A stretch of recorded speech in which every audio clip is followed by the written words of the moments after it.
can see me shaking, and I feel quite hot and clammy, and just a bit sort of disorientated a little bit. So I need to have something now, this sugar, sweets, whatever, just to bring myself back up, and then I'll have my normal food then. It's a really strange feeling.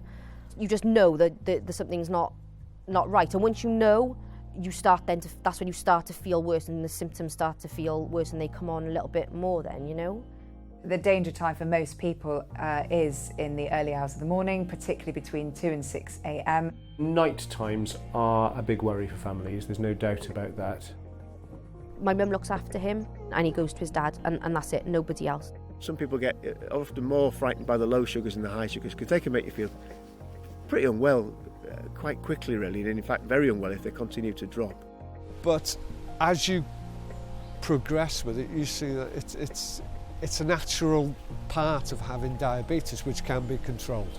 The other problem is, of course, alcohol.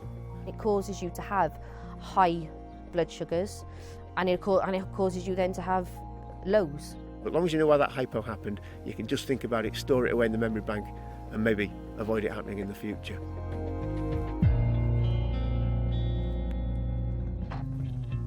As Paul says, when you're living with diabetes, having hypos goes with the territory, especially if you're on insulin or drugs called sulfonylureas such as glycoside. And ironically, the better you're doing, the more frequent they can be. If you're not on insulin or sulfonylureas, your hypo risk is low. But if you are, then you'll probably know that there are two types of hypos. Mild, that you can recognise and manage yourself, and serious, where you need help from your family or medical professionals. Serious ones can be treated with a glucogen injection, a glucose-increasing hormone, glucagon, that tells the liver to release glucose stored there. We've made a film about driving, which would be good to watch. The DVLA need to know that you're safe on the road and can manage your hypos. Most people can, with 10 to 20 grams of sugar, followed by a longer-acting carbohydrate to stop the hypo coming back. So we have a tub in here. This is for me and Niall. That is literally pure sweets. Just for when we need them, just to bring us up and make sure that we're okay. If you manage your levels tightly between 4 and 7, it only takes a missed injection or a late breakfast after the school run to throw you out of balance. It's a horrible feeling, because you just want to ram everything in your mouth just to get yourself back to normal. I tend to overeat the sweet stuff and not give it a chance to work. So I've started trying to just like have a handful of things and just let it do its job, because otherwise I go mad, and then I end up being like, I have a sugar of 25 then. Hypos can take a bit of getting used to. When I first started, so on the regime, I was on sort of a flat amount of insulin across the day, just so they were trying to get the levels down from extremely high just to normal. But of course, some days I'd eat more than other days, so I was inevitably going to experience a hypo at some point. So everything was a little up and down at the start.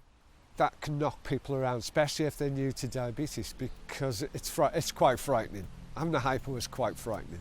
When your blood glucose drops and you are having a hypo, you tend to experience two types of symptoms. Symptoms that affect your brain, so people sometimes become quite tired, they feel hungry. And then symptoms that affect a part of your nervous system that makes you go pale and trembly. Most people feel these signs, but some don't. If you don't have any signs at all, then you might need to check your blood glucose regularly throughout the day. A few mild hypos a week are to be expected and are not harmful. Repeatedly starving your brain of energy to the point of unconsciousness, unsurprisingly, can be. The challenge comes when it's hypos at night or when people aren't recognising hypo symptoms. I woke up one night and my sugar was 1.8, and I don't think I've ever been that low. And I tried to get out of bed and I just fell on the floor. I just couldn't walk. I just didn't have the energy to pick myself up, you know. I do take stuff to bed with me now in case I do wake up like that, you know, just so it's there. Last night I'd had a hypo and I'd gone downstairs, let the dog out, and I thought, oh, dear me, I feel a little bit light. So obviously tested my blood and it was 3.2. I didn't want to take jelly babies at that time because the jelly babies will dissolve in your system very, very quickly. It will get you through that hypo, but probably wouldn't get you through the night, so you need to eat something. And sometimes at 10, 11 o'clock at night, you really think, oh, God, I don't want to eat anything. But last night I had a banana, 20 carbs in a banana, so that puts you up by 2, and I had an apple, which put me up by another 2, so that's 4. Regular testing and record keeping at bedtime will help you identify patterns in your nighttime glucose control. That can be a helpful strategy if you have a child who's just been diagnosed. For the first 6 months he was diagnosed, I was up every 2 hours, every night, checking him. It's helped Danielle become more confident. Which finger are we doing this time? If he was 5.6 and he went to bed and I checked him and he had half a unit of insulin in him and he didn't have anything, then the likelihood is within the next hour or so he would have a hypo. And he would either not sleep and he would come and tell me that he didn't feel right, or it would wake him up and he would come and tell me that he didn't feel quite right. And then obviously we would treat it then. So that's why we need to check before he goes to bed every night, about 20 minutes before he goes to bed, just to make sure that his level's okay and what may be left in him, so we can avoid, that happening once he is settled for the night then. 12.1, but you've still got a bit of insulin left, only 0.2, so that'll take you down to normal level. So you'll be fine. You might need to test more regularly when a child is unwell with a bug or cold, because it can affect what normally happens. Most young people who go low in the night will wake up and recognise it and seek help appropriately to make their glucose come up. But I understand why it's a worry for families. Don't be tempted to run blood glucose levels too high to avoid the risk of hypos night or day. That puts you or your child at risk of developing the symptoms you or they had before diagnosis. So you still need to work hard to stay between the magic numbers of 4 and 7. If I had one message, use your sugars, learn from them, and adjust your insulin around it. Especially when it comes to alcohol. Alcohol's an interesting one. I've had some very unusual experiences with alcohol.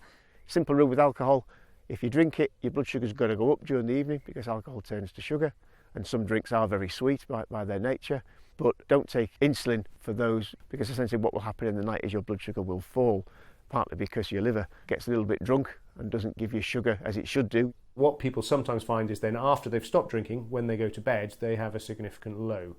So we tend to say to people, don't take extra insulin for your alcohol. Eat a good snack before you go to bed. Make sure you test your glucose before you go to bed.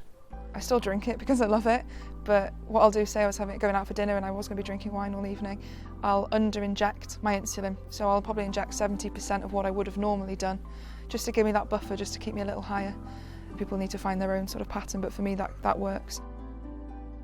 Alcohol can lead to hypos. A missed or late meal can lead to hypos. Too much physical activity without extra carbs or a reduction in insulin can lead to hypos. And hot sun and hot baths.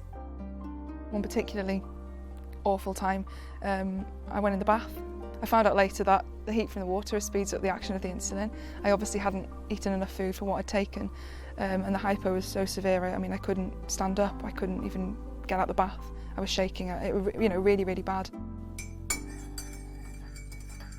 For some people with type 1 diabetes, using an insulin pump can help. I'm on an insulin pump. I have a meter and I have a pump that's attached to my body.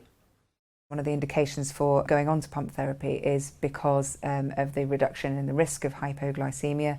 You can deliver insulin in a more flexible way. You're not setting your requirements for 24 hours with one injection of background insulin. So if you, for example, knew you were about to do some activity that would increase your risk of going low, you can hit a button and take that infusion rate down. I would go down to the exercise programme. I'd press that to say, well, I'm going outside. So it would reduce the amount of insulin I gave myself by 25%. If you're living with diabetes, whether type 1 or type 2, you'll be living with hypoglycemia too. Always keep your hypo kit to hand, where you can reach it easily. Having the odd hypo is part and parcel of the new you. If you can recognise and manage them, you have every chance of making them part of your daily life rather than something to be feared.